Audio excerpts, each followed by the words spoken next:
Hey, it is our 10th episode. We should celebrate. Confetti bazooka. I'm going to do it. How can you do it? Okay. Well, I'm going to light a firework here. Oh, I'm sorry, without the sound effects. Thank you, Keith, for adding the sound effects. We reached 10 episodes. Yeah, we made it. We're alive. We are alive. It's been quite the journey through so many shirts. I'm running out. I'm just gonna wear the same shirt from now on because I only own this is the last shirt that I could find for this. I'm sorry to my young adult minute. That sounds bad, but I'm just saying I'm cycling through them. So we have worn the first 3. So you only have 7 shirts that I wear. Yeah, I need to give the rest away. Actually, I haven't worn this shirt in forever. It's actually a friend gave me this shirt. Nice. That's cool. Anyways, it's our 10th episode.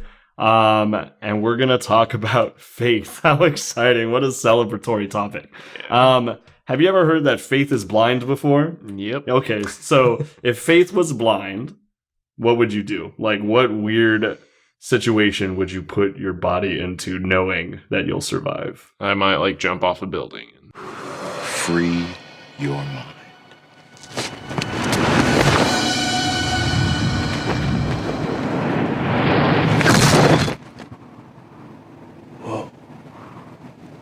That fly. Hope to fly.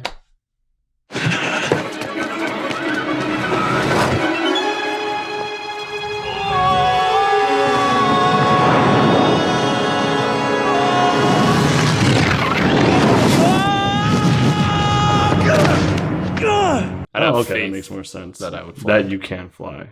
Yeah. I would have faith that I could eat anything I want and not expand to at a large rate. Okay. Or maybe it's not the aesthetic of what I look like. I would have faith that I could eat anything and not die from it.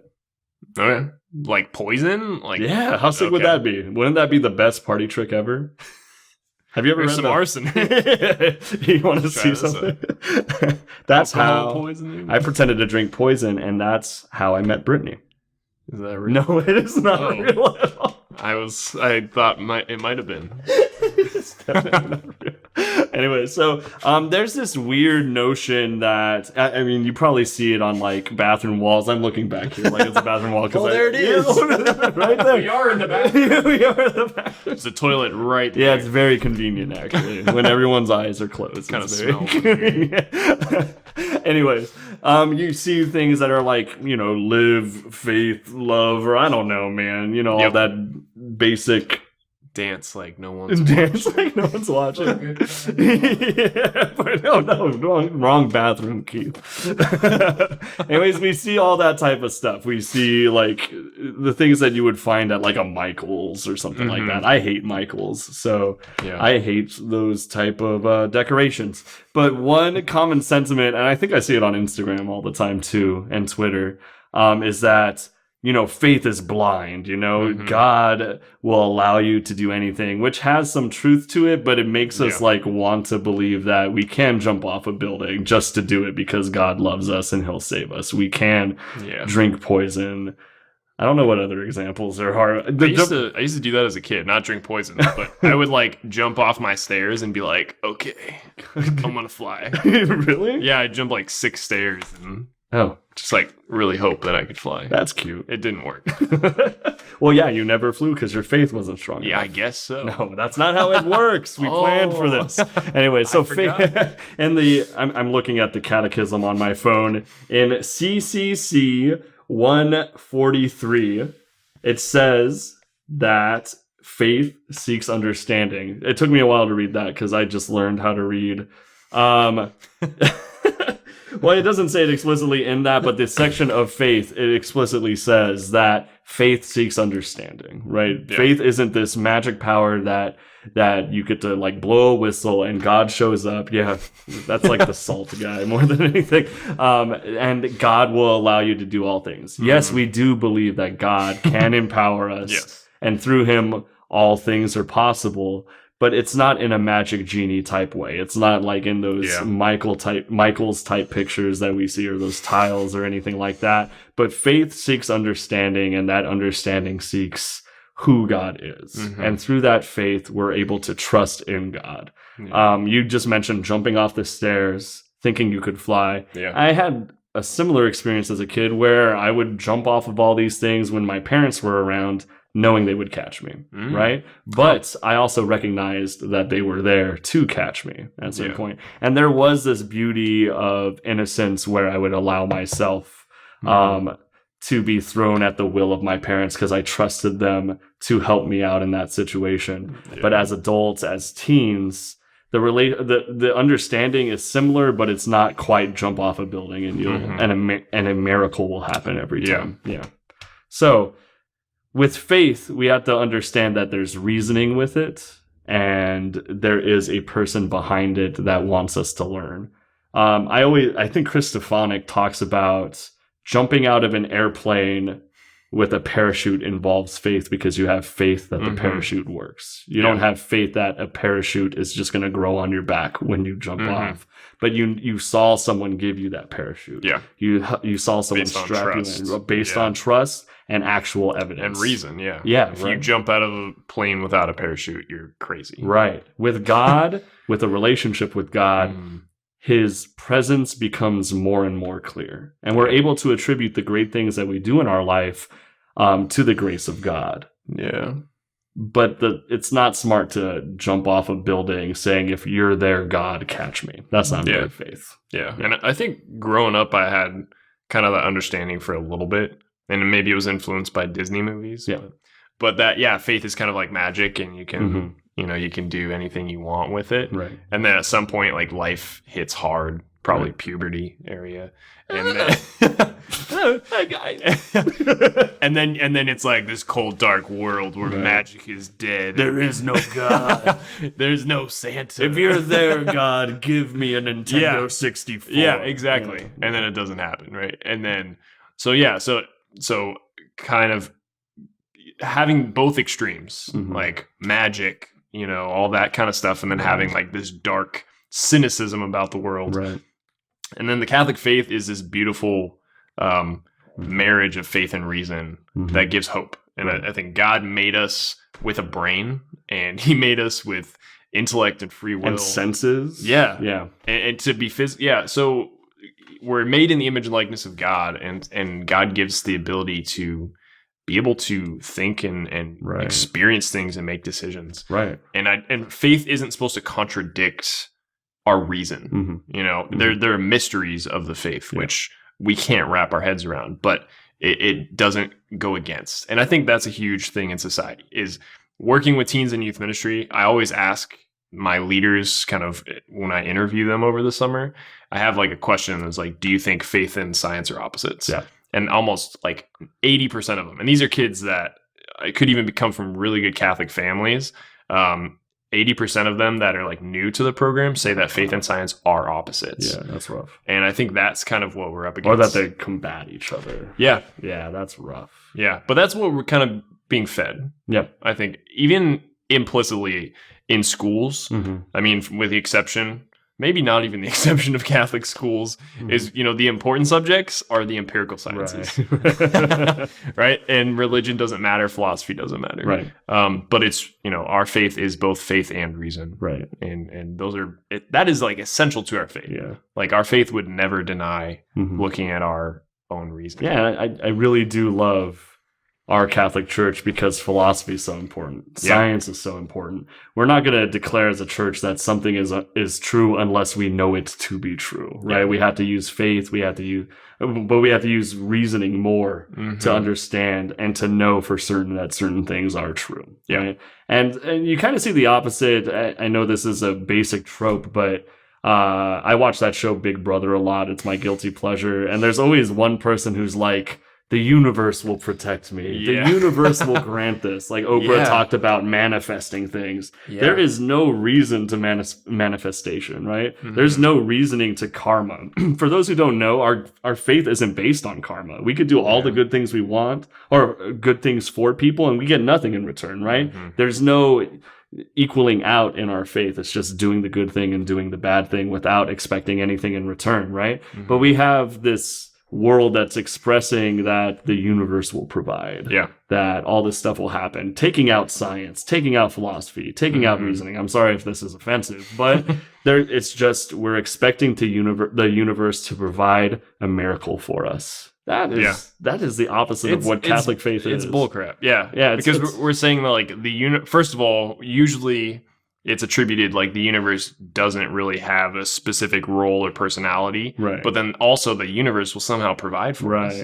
It doesn't make it's contrary to reason. It is. It is. And so if you're presented with a difficulty in your faith life as a Catholic, question that, right? See if reason lines up with it. There is trust that these generations and generations of theologians and philosophers can answer that question for you, or God will lead you in the direction of what to read or what to absorb to obtain the truth.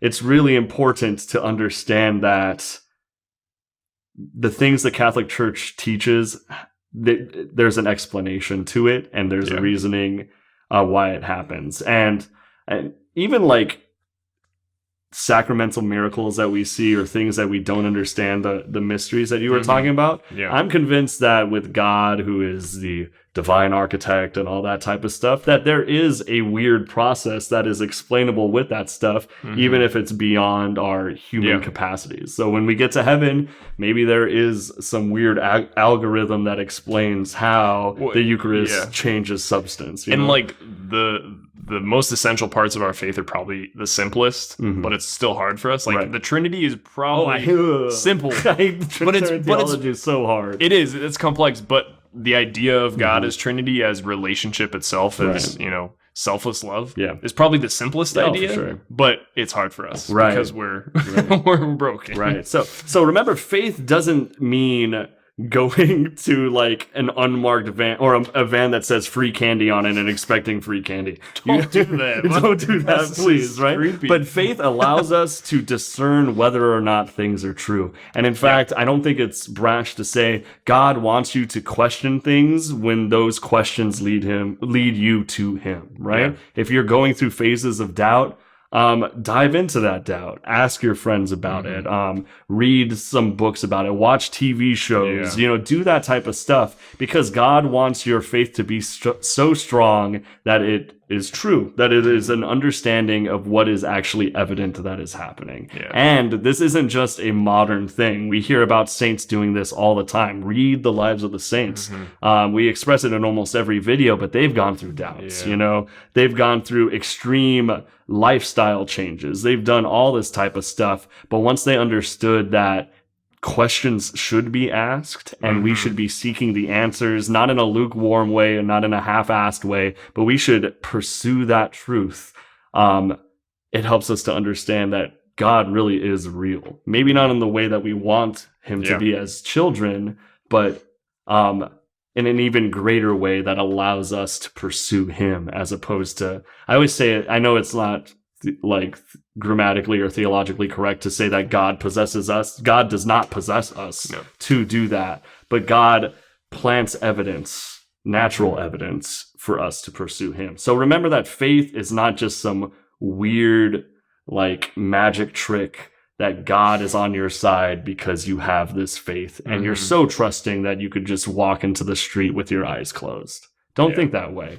Allow those challenges to be an example of God expressing his being to you. Yeah. And I think growing up, for me, I think around college, I argued with a lot of atheists online. I don't recommend it. And if you're watching this and you are friends with me on Facebook, you saw that. And was he that red back then too? Yeah, I've always been. No, but I think I learned because I had a lot of questions being like thrown at me about our faith, and like very specific questions from people who did not believe in God, and it forced me to look at the answers. And I'd come up with a question and be like, wow, this is a really unique question, and I bet like it has been answered. And I'd Google it, and then I'd find like this question was answered 2,000 years ago, or like 1,500 years ago. And the fact that our church is so based in reason and that we are not only like allowed to ask questions, but we're supposed to ask questions was a real part of. And also the idea that the people who found the answers to these questions, those answers were like under a lot of scrutiny, not just because there are people that are trying to be contrarians or anything, but we have such a strong pursuit of the truth that we have to take the answer and just expand it to dissect see if it, and see if there are any fallacies in it. Have trust, even though there's a lot of bad crap that's happening in the church, a lot of bad crap. And stuff that we should be calling out, by the way. Like, don't be stagnant when terrible stuff is happening within your church.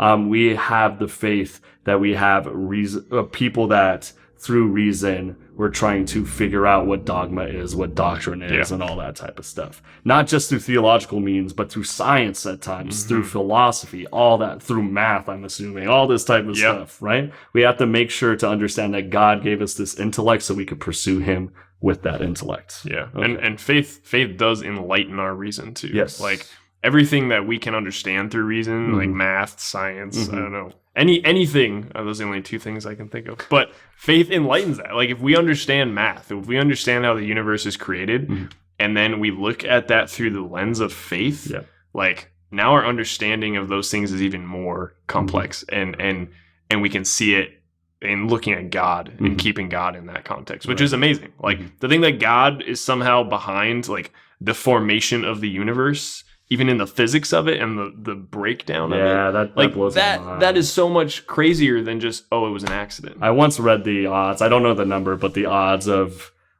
through chaos, everything working perfectly and us existing, it blows my mind. Yeah. Or even It's like impossible. the idea It's of impossible. us as as individuals being conceived. Yeah. That's nuts to me. Yeah. And I'm not saying as humanity as a race, but like Adam. What are the odds of you being conceived? Yeah, it's almost zero. Yeah, it's so close to zero. If we were, nuts. I forget what it is. If we were like just a couple inches or centimeters closer or away from the sun, we'd all be either toasted or frozen. And again, with that understanding, with using the odds, using math and stuff, it helps you to get a better grasp of how God really loves you, that he willed you to existence at this point. It's crazy stuff. Dive into those questions because it's going to make your faith life so much stronger. Yeah. All right. Thank you guys. This is our 10th episode is done. We did it.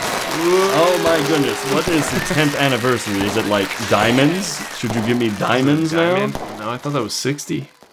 We have to do it 60 times before you give me a diamond? Anyway. I'm not buying you a diamond. So thanks for watching. In honor of our 10th episode, I didn't talk about this before. We're going to make stickers with that logo. If you could guess what the song is, you don't even know what the song is. I don't know what you're talking about. Okay, so the song in our intro, it's actually a cover that was made by our friend Stephanie. If you could guess what that song is, we'll send you a Pizza Ministries sticker. Oh, yeah. Okay. All right, put it on your hydro flask. It'll be a good time. Anyways. On your dog. Don't. That's so... Anyways, make sure to like, subscribe, and to ring the bell. 1 like equals what this time? I'm putting you on the spot again. Come on, just do it. 1 puppy. I don't know. That has nothing to do with anything we talked about. None of them have to do with it. Well, I guess. One theological argument. Okay, 1 puppy. Proof, We're gonna one proof for the existence. Go home. I am. Get out. All right, guys. If you have any prayer intentions, please list them below. We'd love to pray for you. We haven't asked a lot from you guys, but if you can share our videos, that would be awesome. Feel free to share with your mom. Man, we're gonna hit that demographic hard. Okay. Anyway, share it with anybody. Also, if you have any inquiries, we run retreats. We're in line to give a talk at our diocese, which is really exciting. If you need any help at your parish, feel free to reach out. Shoot us an email. Our email is pizzaministries@gmail.com. You chuckle. The name's good, Adam. It's terrible. Anyways, shoot us an email. We'd love to spread this message. We'd love to work with you guys. Thank you guys. This is 10 episodes in. Thank you. Let's go celebrate. Bless. Let's go get some Chick-fil-A. Or pizza. Yeah, let's go. He likes the name. I like pizza. Okay, Ministries. He likes Pizza Ministries. Cut it.